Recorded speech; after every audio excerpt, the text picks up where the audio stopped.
오늘 우리에게 주신 하나님의 말씀은 열왕기상 2장 1절에서 4절의 말씀입니다. 구약성경 열왕기상 2장 1절에서 4절, 구약성경 511쪽에 있습니다. 우리 하나님의 말씀을 제가 봉독하겠습니다. 다윗이 죽을 날이 임박하매 그의 아들 솔로몬에게 명령하여 이르되, 내가 이제 세상 모든 사람이 가는 길로 가게 되었노니 너는 힘써 대장부가 되고 내 하나님 여호와의 명령을 지켜 그 길로 행하여 그 법률과 계명과 율례와 증거를 모세의 율법에 기록된 대로 지키라. 그리하면 내가 무엇을 하든지 어디로 가든지 형통할지라. 여호와께서 내 일에 대하여 말씀하시기를, 만일 내 자손들이 그들의 길을 삼가 마음을 다하고 성품을 다하여 진실이 내 앞에서 행하면 이스라엘 왕위에 오를 사람이 내게서 끊어지지 아니하리라 하신 말씀을 확실히 이루게 하시리라. 아멘.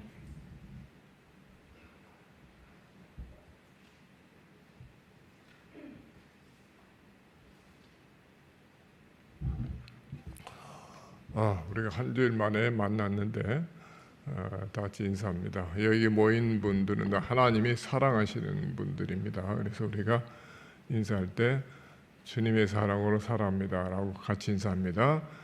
주님의 사랑으로 살아갑니다.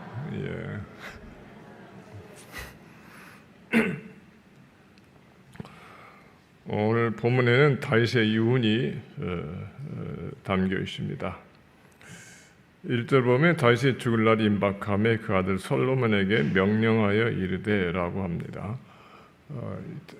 왕상 1장에서 다윗은 솔로몬에게 왕위를 인기했습니다. 왕으로 세우고 나서 죽을 날이 임박해서 아들 솔로몬을 불렀습니다. 다윗과 솔로몬의 관계는 단순히 왕의 직무를 이어받는 관계를 넘어서 아버지가 아들에게 주는 교훈입니다. 여기에는 사랑이 담긴 말씀입니다. 사랑하는 아들이 이 말씀을 지키면서 사는 길을 간절히 바라는 마음으로 주는 교훈입니다. 또한 소중한 아들에게 주는 가장 귀한 교훈입니다. 재산보다 더 귀한 교훈이고 돈과 비교할 수 없는 그런 아주 귀한 말씀입니다. 하나님의 계명은 사랑이 담긴 계명입니다. 우리가 듣는 하나님의 계명, 율법, 이건 하나님의 사랑으로 주시는 것입니다. 신명기 6장 5절을 보면은 너는 마음을 다하고 뜻을 다하고 힘을 다하여 내 하나님 여호와를 사랑하라 라고 했는데, 이것은 뭐냐? 너희 하나님을 사랑하는 말씀은 그 백성을 뜨겁게 사랑하시는 하나님, 그 하나님을 너희가 사랑하라는 뜻입니다. 하나님 우리를 사랑하지도 않는데 너희는 나를 사랑하라 그렇게 하신 것이 아닙니다. 내가 너희를 이렇게 사랑하니까 너희도 나를 사랑하라 그런 뜻입니다. 우리가 하나님을 섬긴다, 하나님을 믿는다, 하나님의 계명을 지킨다, 하나님을 사랑한다는 것은 다 일맥상통하는 것입니다. 다 분리되는 것이 아닙니다. 우리를 사랑하셔서 죄값으로 독생자를 보내신 그 하나님을 우리가 믿는 것입니다. 또 그 사랑의 하나님을 우리가 사랑하는 것이고, 우리의 목숨을 버리신 그 주님의 계명을 우리가 지키는 겁니다. 이방 종교에는 신을 섬긴다는 말은 그저 신을 두려운 존재로만 섬기는 것이죠. 거기에 신의 사랑은 없습니다. 그러나 기독교가 사랑의 종교라는 의미는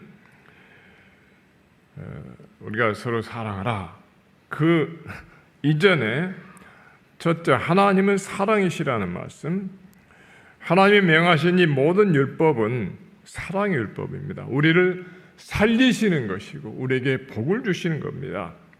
우리가 하나님의 말씀을 들을 때 그렇게 듣습니까? 아이고 무거운 짐이다, 내가 행하기 어렵다, 이렇게만 생각합니까? 그게 아닙니다. 다윗이 사랑하는 아들 솔로몬에게 주는 말씀, 그 율법을 지키는 것이 얼마나 힘들고 어렵겠어요. 그러나 내가 율법을 꼭 지켜야 된다. 그래서 사랑하는 아들에게 주는 간곡한 마음입니다. 동시에 이것은 하나님께서 솔로몬에게 주신 말씀이고 하나님께서 하나님의 종들과 우리의 모두 하나님의 백성에게 주시는 말씀, 교훈입니다. 우리는 하나님의 말씀을 들을 때 나를 사랑하시는 하나님이 주시는 말씀이다. 이렇게 믿으십니까? 그렇게 믿으시기 바랍니다. 그래야만이 이 말씀에 대해서 의미를 우리가 깨닫고 말씀을 지킬 힘이 있습니다. 그것이 사랑의 계명입니다. 우리가 하나님의 사랑을 알고 하나님의 사랑을 믿고 또 하나님의 계명을 지키는 생명력 있는 그런 신앙생활을 하기를 바랍니다. 2절 상반절 보면 내가 이제 세상 모든 사람이 가는 길로 가게 되었으니, 다시 이 말은 인간이 죽음이라는 것이 한 세계에서 다른 세계로 옮겨가는 걸 말합니다. 근데 이사하는 것이죠. 죽음이라는 것이 인간 존재의 소멸이 아니고 사람은 영원히 살아갑니다. 육신의 죽음은 이런 것은 내 영혼이 육신을 떠나서 살아가는 것이죠. 그리고 모든 성도가 부활할 그 부활의 때에 다 같이 몸과 영혼이 다 결합되어서 영원히 사는 것입니다. 다신 죽음을 조금도 두려워하지 않고 평안한 가운데서 조상들이 간 그 길을 나도 간다, 이렇게 말합니다. 세상 모든 사람이 가는 길, 이 문구를 지켜가면 온 땅의 길이라, 이 모든 세상 인류가 걸어가는 이 죽음의 길을 나도 간다. 그러나 이 죽음은 우리 하나님의 백성에게는 준비된 것입니다. 준비해야 되죠. 사람이 내가 2년 동안 이 셋집에 산다 그러면 2년 후에는 옮겨야 되자. 2년쯤 되면은 우리가 갈 집을 또 이렇게 알아보고 하지 않겠어요? 그러나 이 죽음이라는 것은 몇 년 후에 온다라는 것을 알 수가 없기 때문에 지금 준비해야 되죠. 우리 예수 믿는 사람은 이미 내세를 준비해 놓은 것입니다. 아무 염려가 없는 것이에요. 특별히 신자들에게 죽음은 더 나은 본향으로 들어가는 관문입니다. 히브리 11장 15절 16절에서는 이렇게 말합니다. 그들이 나은 바 본향을 사모했더라면 돌아갈 기회가 있었으려니와 그들이 이제는 더 나은 본향을 사모하고 하늘에 있는 것이라.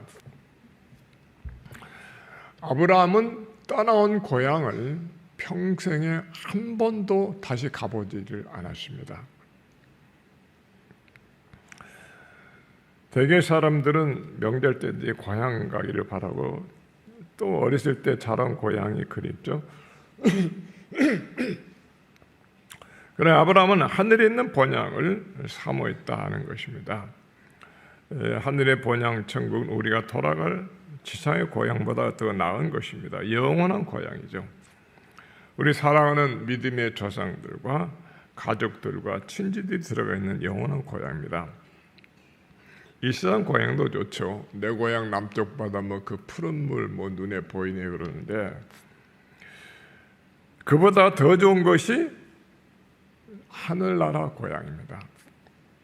영원한 천국입니다.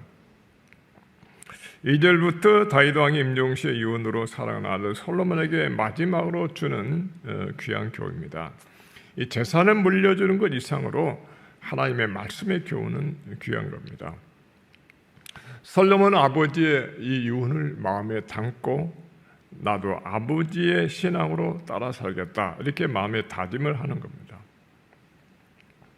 2절 하반절 보면 너는 힘써 대장부가 되고, 이것은 꼭 남자에게만 해당되는 것이 아니고 하나님의 백성은 이 하나님의 말씀을 명령을 하는 것처럼 하나님의 율법을 지키려면 강하고 담대해야 된다, 이런 뜻입니다. 다윗이 아들 솔로몬에게 주는 교훈은 모세를 이어서 이스라엘을 이끌고 가나안 땅으로 들어갈 여호수아에게 주신 하나님의 말씀과 비슷합니다. 여호수아 1장 7절을 보면은 오직 강하고 극히 담대하여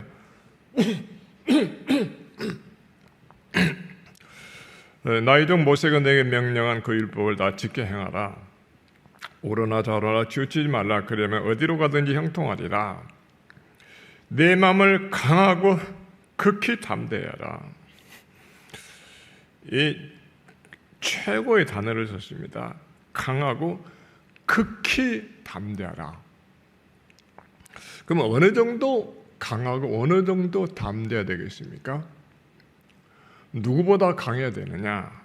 그거보다는 그 처한 그때 그 시험을 이기고 그 사명을 이루기 위해서는 강하라는 겁니다. 여호수아에게 주는 이 말씀은 당시 가나안 족속과 싸우기 전입니다. 저 가나안 족속을 이길 수 있도록 강하고 담대하라, 이런 뜻입니다. 그들을 조금 더 두려워하지 말라.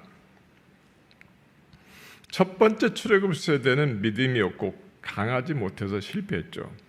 가나안 입성을 바로 앞에 놓고 그들은 철수했습니다.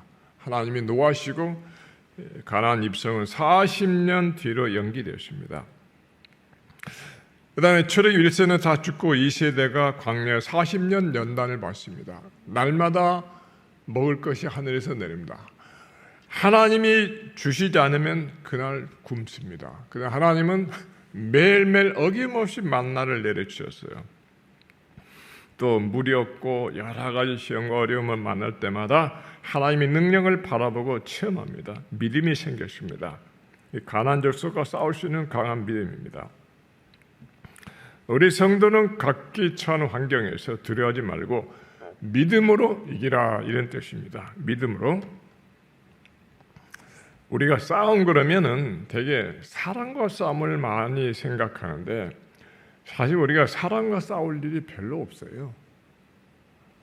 그 세상 사람들이 생각하는 것이고, 사람은 사랑의 대상이지 싸울 대상입니다. 혈육의 싸움이 아니죠. 우리의 싸움의 대상은 사람이 아니고 내 자신입니다. 내 자신에 있는 불신앙, 낙심, 그 다음에 내 죄성, 죄성이 있지 않습니까? 분노와 죄성과 혈기와 탐욕과 정욕, 이런 것들. 이 택한 백성은 강하다는 것입니다. 야곱은 믿음 있는 강한 신자였습니다. 반면에 에서는 믿음이 없었어요. 매우 약했습니다. 외모로 보면 에서는 강했죠. 힘이 있어 보이고 사냥해서 뭐 때려잡고 활 잘 쏘고 그 험한 산을 달리고 그야말로 누구와 싸워도 이길 수 있는 그런 강한 자입니다. 그러나 신앙이 없는 매우 약한 자입니다. 믿음이 강한 신자가 복을 받습니다. 이 택한 백성의 특징은 믿음으로 살아갑니다. 야곱은 믿음으로 축복을, 하늘의 축복을 알았습니다. 에서는 하늘의 축복을 몰랐어요. 믿음이 없습니다. 눈앞에 팥죽 한 그릇이나 맛있게 먹고 사냥에서 마시는 고기를 먹고 배부르면 그걸로 좋겠다. 믿음이 없었어요. 믿음이 없는 사람의 특징은 기도를 하지 않습니다. 분별력이 없어요. 뭐가 좋고 나쁜지를 모릅니다. 에서는 장자였지만 믿음이 없어서 이삭과 리브가에게 근심이 됐다. 조부 아브라함이 고향 친척을 집을 떠나 이 가나안 땅까지 왔어. 하나님의 약속을 믿고 고생하면서 믿음의 가정을 이루고 이제 100세의 아들 이삭을 얻어서 이삭이 자라나자. 이삭을 위해서 배필을 구할 때도 가나안 땅에서 구하지 않고 저 밭다람 가서 믿음에 하나님을 섬기는 리브가를 데려왔습니다.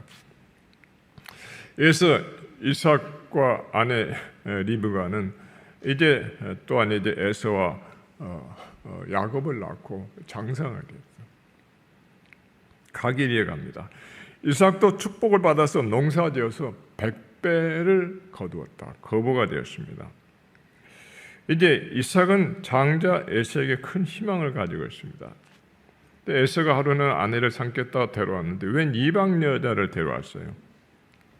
에서가 데려온 여자를 보니까 신앙이 전혀 없어요.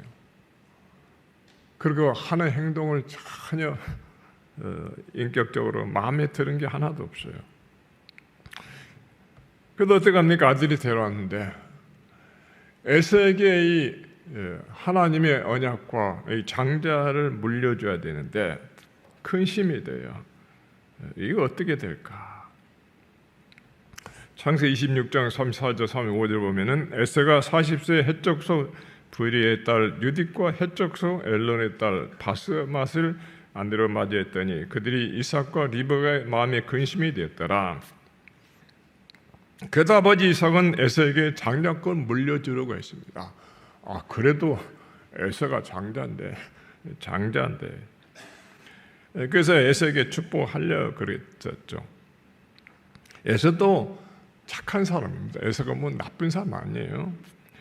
사냥에서 얻은 그 요리를 고기를 아버지를 정성껏 요리해서 갖다 대접해드리고 아주 효성 있는 부모 공경도 할 줄 아는 사람. 그런데 한 가지 믿음이 없었어요. 믿음이 없어. 야곱은 비록 형을 속였지만은 야곱의 형을 속여서 축복을 받은 건 아닙니다. 야곱의 행동 하나하나를 보면은 믿음의 사람으로서 모습을 봅니다. 에서가 아우에게 속아서 장자권을 뺏겠다고 생각하고 아버지가 돌아가시면 내 저놈을 죽이겠다. 중얼거리는 소리를 리브가가 듣고 큰일 났어요. 야곱에게 너 에서가 지금 화가 잔뜩 분노를 풀지 않고 있으니까 저 삼촌 외삼촌 라반의 집에 가서 거기 있다가 나중에 에서의 분노가 풀리면 돌아오라 그럽니다.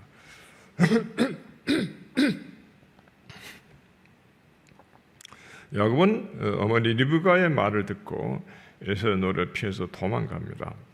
가다가 날이 저물어 베델에서 돌을 베개하고 잠을 자는데 하늘에서부터 사닥다리가 내려와서 오르락내리락 합니다.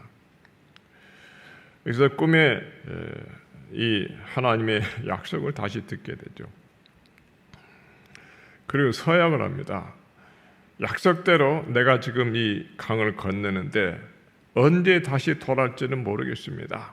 나로 다시 아버지 어머니가 있는 이곳으로 돌아가게 해주시고 그동안 내가 굶지 않고 먹을 양식을 주시고 내가 옷을 입을 옷을 주옵소서. 그래야 내가 다시 돌아와 이곳에서 제단을 쌓고 예배하겠으며 얻은 소득에서 10분의 1을 하나님께 드리겠습니다. 이렇게 서약을 합니다. 그리고 야곱은 바단 아람에 가서 외삼촌 집에서 새벽부터 밤늦게까지 부지런히 일합니다. 고향으로 돌아갈 날을 고대하면서 기도하면서 일하면서 기도했습니다. 그 해가 잠깐인 줄 알았더니 20년입니다. 우리가 인생이라는 건 모르죠. 하나님은 20년을 계획하신 것이죠. 20년 동안 하나님이 축복하셨어요. 야곱의 소유 가축이 엄청나게 많고 종들도 있고 그 다음에 두 아내와 낳은 자식이 12아들입니다. 부자가 됐죠. 우리가 알 것은 야곱은 이삭에로부터 양 한 마리도 재산을 물려받지는 않았습니다. 이삭의 모든 재산은 다 에서가 가져갔죠. 그러나 야곱은 하나님이 축복이셨어요. 야곱은 다만 이삭을 통해서 축복 기도만 받았을 뿐입니다. 야곱은 새벽부터 추위와 더위를 무릅쓰고 부지런히 일해서 얻은 겁니다. 하나님의 축복이란 것은 노동의 대가 없이 가만히 앉아서 이루어진 건 아닙니다. 잠언서 보면 하나님은 게으른 자에게 복을 주시지 않는다. 그렇다고 내가 내 힘으로 일했다, 내 공로다 이렇게만 주장 안 돼요. 하나님이 축복하지 않으면 씨를 뿌려도 안 되는 것이죠. 우리는 하나님을 기쁘시게 하는 자로 살아가기 바랍니다. 어떻게 하는 것이냐? 그건 믿는 길입니다. 믿는 길. 믿음. 믿음이 하나님을 기쁘게 하는 겁니다. 하나님이 아십니다. 아무개가 나를 전심으로 믿는지 한 두 마음을 품고 이럴까 저럴까 하는지, 하나님을 당신 외에 다른 무엇과 하나님을 견주는 것을 매우 싫어합니다. 하나님과 같이 무엇을 더 사랑하고 더 의지하고 하나님보다 더 위에다 놓고 하나님이 싫어합니다. 하나님은 우리의 마음에 중심이 들어와 계시기를 원하십니다. 우리는 시험에 넘어지고 하나님 원망하면서 성경에 왜 나를 지켜준데 나를 안 지켜주셨어요? 왜 나에게 힘주시지 않았어요? 내가 시험에 넘어지게 하십니까? 라고 말하면 안 됩니다. 하나님은 힘을 주시는데 기도와 말씀을 통해서 주십니다. 내가 기도하지 않는데, 내가 하나님의 말씀을 보지도 않고 배우지도 않고 믿지도 않는데 하나님께서 힘 주시고 복을 주실 길이 없습니다. 내가 기도하지 않고 말씀을 믿고 배우지 않고 믿지 않으면 하나님의 도움을 거절한 것입니다. 하나님은 거절한 자에게 주시지 않습니다. 우리는 부끄럽게도 마귀나 그 추종자들보다 열심히 못합니다. 악한 자들은 얼마나 열심히 해요. 대부분 신자들은 어려운 일 있으면 그저 나가 기도 좀 하죠. 그러다 어려운 일 없으면 편안하고 기도하기 싫어요. 그저 형식상으로 예배하고 그럽니다. 하는 둥 마는 둥. 분명히 우리가 알 것은 악한 영은 우리가 원하든 원치 않은 끊임없이 시험합니다. 끊임없이 미혹하고 끊임없이 공격합니다. 사람은 다 평화를 원하죠. 그러나 평화라는 것이 내가 원한다고 해서 평화 오는 겁니다. 강한 이웃 나라가 빼앗고 죽이겠다고 달려드는데 나는 평화를 원해요. 나는 싸우기를 원치 않아요. 그런다고 합니까? 나와서 잡아 죽이고 빼앗는 거죠. 우리가 가만히 있으면 사탄은 우리를 공격합니다. 성공한 사람들 왜 시험에 넘어지나? 그렇게 믿음이 좋은 유명한 목사님이 왜 타락하느냐? 기도하지 않으니까 넘어지는 겁니다. 자기를 믿어서 그래요. 우리가 시간을 정하고 기도와 말씀에 집중해야 합니다. 시간을 꼭 정해놓고, 그렇다고 해서 우리가 매일 시간을 많이 꼭 드리라, 그건 아닙니다. 교회 새벽기도 나오고 이렇게 정한 시기에 나오는 건 참 좋죠. 교회 나오면 일단 집중이 잘 되죠. 그러나 나올 수 없는 형편, 건강상이든지 시간이 안 되든지, 그럼 집에서라도 시간을 정해놓고 기도와 말씀의 시간이 있어야 합니다. 어떤 교회는 새벽에 나갔다 밤늦게 돌아오는데 식당업을 하니까 새벽에 나오는 형편도 하나, 기도할 시간조차도 없어요. 하나님 아시겠지 라고 기도도 없이 말씀도 잊어버리고 살아서는 안 됩니다. 정 없으면 나 10분이라도 단 5분이라도 기도하되, 그러나 간절히 해야 합니다. 우리가 위급한 일을 당해서 하나님 하면서 부르지 않잖아요. 기도라는 건 간절해야 돼요. 시간이 많건 적은 간에. 그러나 시간이 많은데, 없지만 커다는데 교회 나올 수 있는데도 집에 앉아서 하나님은 뭐 시간을 보시는 게 아니고 정성을 보신다. 나는 5분만 기도하면 그건 무성의한 겁니다. 하나님은 아셔요. 우리 형편을 아시지 않습니까? 사람의 눈치 보고 그렇게 해서는 안 됩니다. 가난한 자에게는 적은 돈도 큰 돈입니다. 그러나 여유가 있는 부자에게는 적은 돈은 적은 돈입니다. 살았다 과부가 두 동조 눈이 바쳤다고 누구나 다 그렇게 하라는 뜻은 아니에요. 하나님이 아셔요. 제발 사람을 의식하지 말고 하나님과 나와의 관계입니다. 신앙이라는 것은 하나님께 드리는 것이 기도고 하나님께서 응답해 주시는 겁니다. 나의 기도가 정말 간절하고 믿음으로 들으면 하나님이 들어주신 거예요. 그게 기도입니다. 우리가 하나님과 나서의 정직하게 신앙생활을 해야겠죠. 사람이 알아주는 건 아무 의미가 없습니다. 저분 신앙이 좋다. 그거 아무 의미가 없어요. 저분 기도 잘한다. 아무 의미가 없어요. 저번 새벽기도 나오니까 믿음 좋다. 그거 아무 의미가 없는 겁니다. 내가 얼마나 하나님께 간절히 기도하냐, 내가 얼마나 믿느냐 안 믿느냐, 하나님 그걸 보십니다.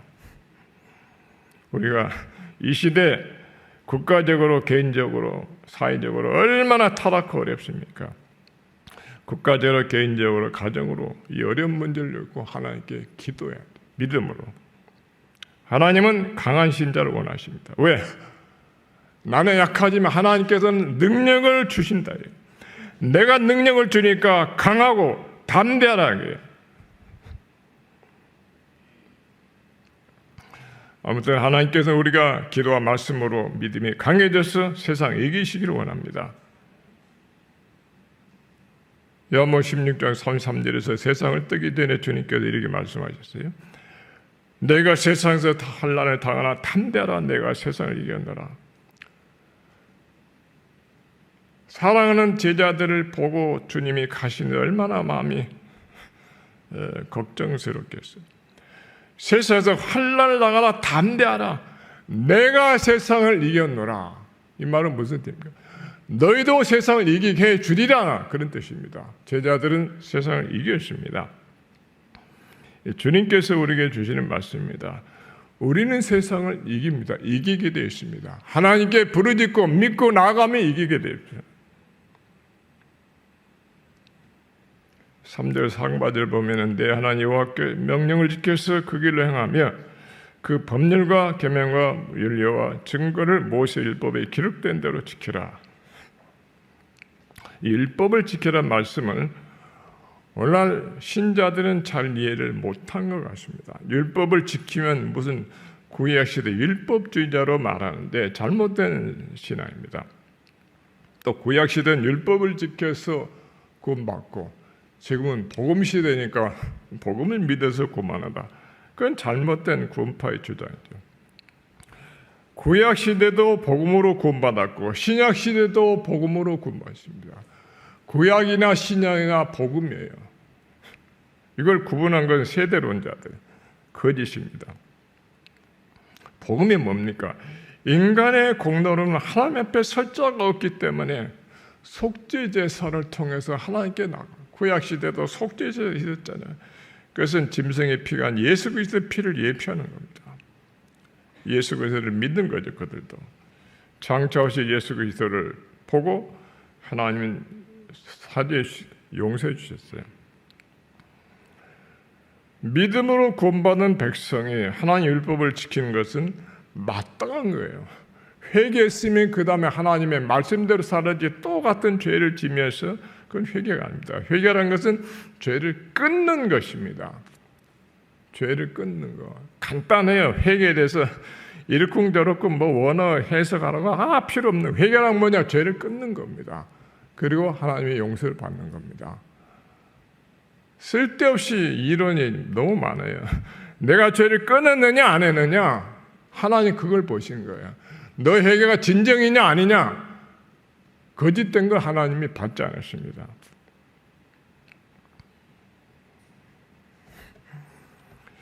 인간의 의로는 부역에서 하나님 앞에 설 수 없기 때문에 완전하신 그리스도의 공로만 의지해서 하나님께 서는 것이지 우리가 하나님 율법을 지키지 않아도 하나님이 용납하신다 그럽니다. 하나님 율법을 거스르는 건 하나님을 대적하는 것입니다. 하나님의 말씀을 지키면 율법주의라 하면서 예수님의 공로만 하나님 앞에 설 수 있다는 거다. 인간의 선행은 필요 없다. 그건 마귀의 속삭입니다. 이렇게 주장하는 자들이 얼마나 많은지 몰라요. 복음을 잘 모르고 하는 소리입니다. 율법이 뭡니까? 계명이 뭡니까? 하나님의 속성입니다. 하나님이 그런 분이시라는 거예요. 율법을 거스르는 것은 하나님을 대적하는 겁니다. 예를 들면은 거짓말하지 말라는 계명.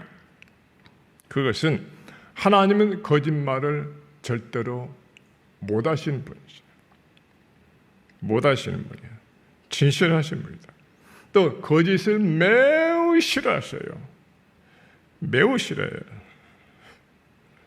이 거짓말, 거짓 속에 마귀가 숨어 있어요. 예, 속이고 거짓말하는 사람은 절대 회개를 못해요. 자기 자신을 거짓으로, 회개도 다 거짓된. 이 거짓이란 것을 뺏겨내지 않으면 회개도 안 되고 신앙도 제대로 안 됩니다. 반대로 마귀는 거짓을 중요한 방법으로 사용합니다. 마귀가 제시하는 행복이나 약속은 다 거짓말입니다. 마귀는 거짓의 앞잡이라.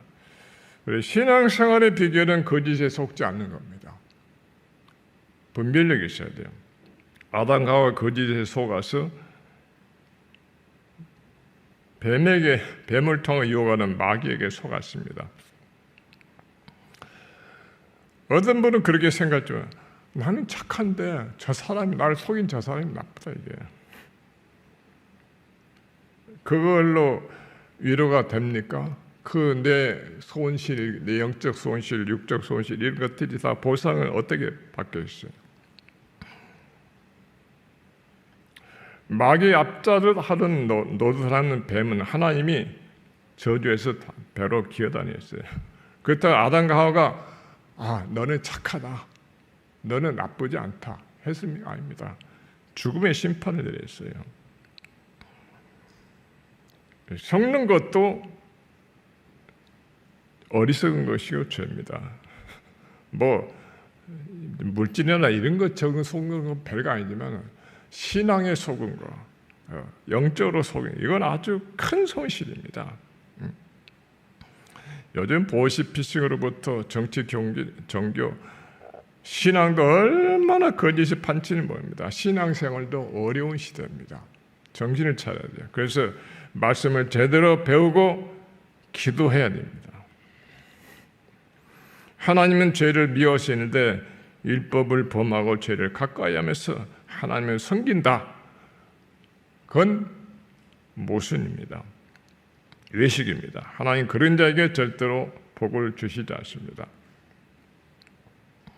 3절 하반절에 그리하면 내가 무엇을 하더니 어디로 가더니 형통할지라.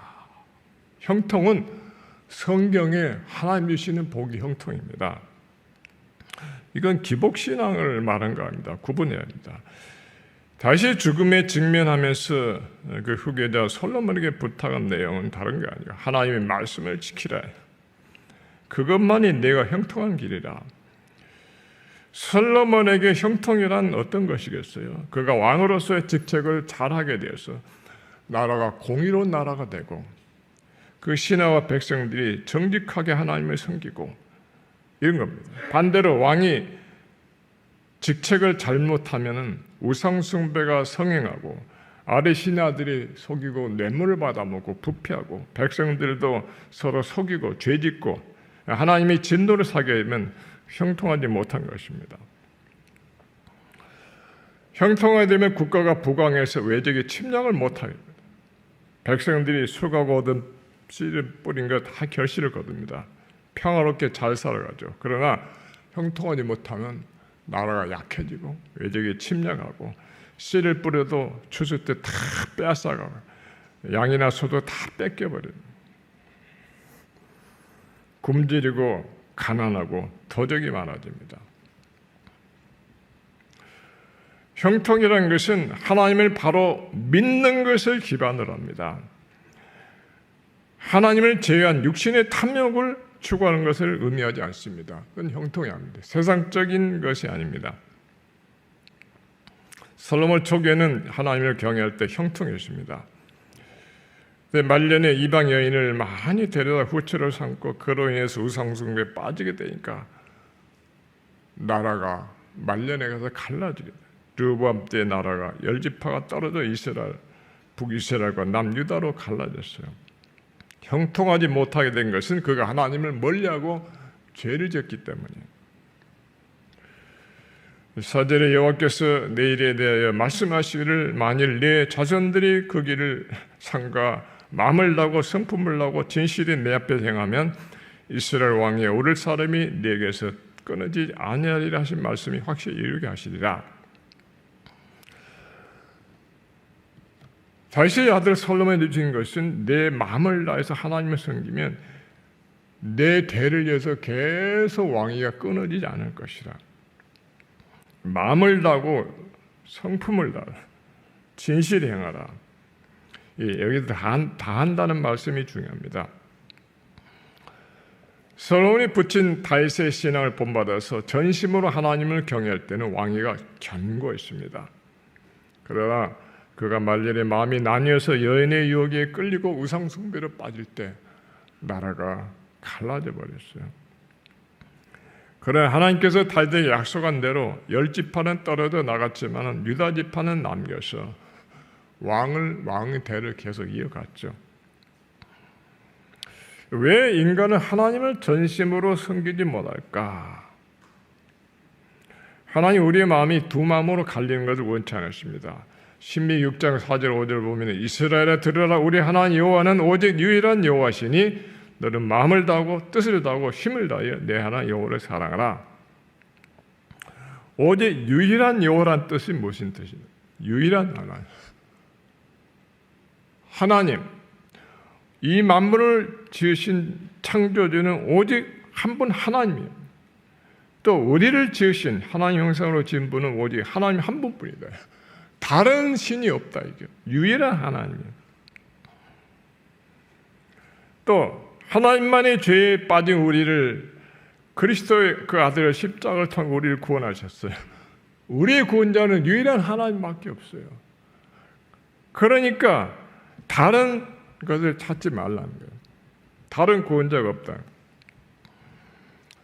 마음을 다하고 뜻을 다하고 힘을 다하여 내 하나님 여호와를 사랑하라. 마음을 다한다는 것은 두 마음을 품지 않은 것입니다. 우리 마음이란 것은 애정의 중심, 사랑의 중심입니다. 다른 것을 사랑하지 말라. 내가 너희를 얼마나 사랑하는데 너는 왜 다른 걸 사랑하느냐 이게. 물론 우리가 가족을 사랑하지 말라 그건 아니고 하나님보다 더하지 말라 이런 뜻. 하나님보다 더 위에 놓지 말라 이런 뜻입니다. 우리 인격은 전적으로 하나님께서 만드신 것이고 하나님을 섬겨야 될 피조물입니다. 우리 요즘 세상 일도 집중한다는 말을 많이 하죠. 운동에도 뭐 예술에서도 뭐 공부도 집중이란 것은 딴 생각하지 않는 거예요. 한 가지 일은 거기에다만 몰두하는 거예요. 마음이 생각이 갈라지면 일을 제대로 하지 못하는 거죠. 마찬가지입니다. 우리 마음도 하나님과 다른 것을 같이 놓아버리면 믿음이 붙질 않습니다. 잠언 8장 17절에서 나를 사랑하는 자들이 나의 사랑을 입으며 나를 간절히 찾는 자가 나를 만날 것이다. 이게 무슨 뜻입니까? 하나님이 나를 사랑할 때 나도 하나님을 사랑해야 비로소 하나님과 나와의 관계가 사랑의 관계로 되는 겁니다. 그리고 하나님을 내가 간절히 찾아. 하나님은 우리에게 찾으라고 하시는데 우리가 하나님 찾지 않아요. 어떻게 됩니까? 관계가 계속 단절되는 거예요. 이 사랑한다는 것은 살아있는 인격에게 사용하는 말입니다. 사랑을 아무 때나 붙이지 않는데 사람을 사랑하고 하나님을 사랑하는 거 있죠. 무슨 동물 사랑도 그건 그것도 하나의 인정, 이렇게 하나의 불쌍히 보고 그런 거지. 그건 사랑의 대상은 사실 아닙니다. 있다가 없어지면 그만이죠.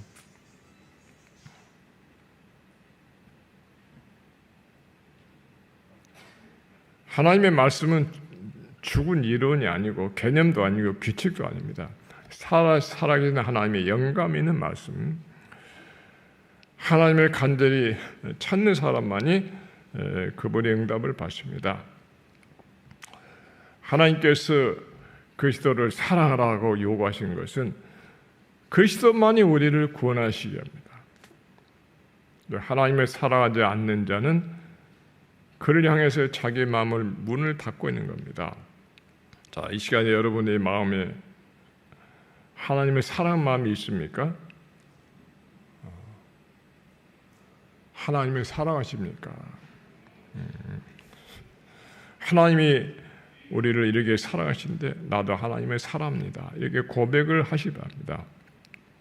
예배라는 것은 그저 앉아서 시간 순서마다 이 의식이 끝나는 게 예배가 아니고 나를 사랑 하나님의 사랑을 다시 한번 깊이 체험하고 하나님을 사랑하고 찬송을 부르고 드리고 받고 하는 이런 영적 교제가 있는 것입니다.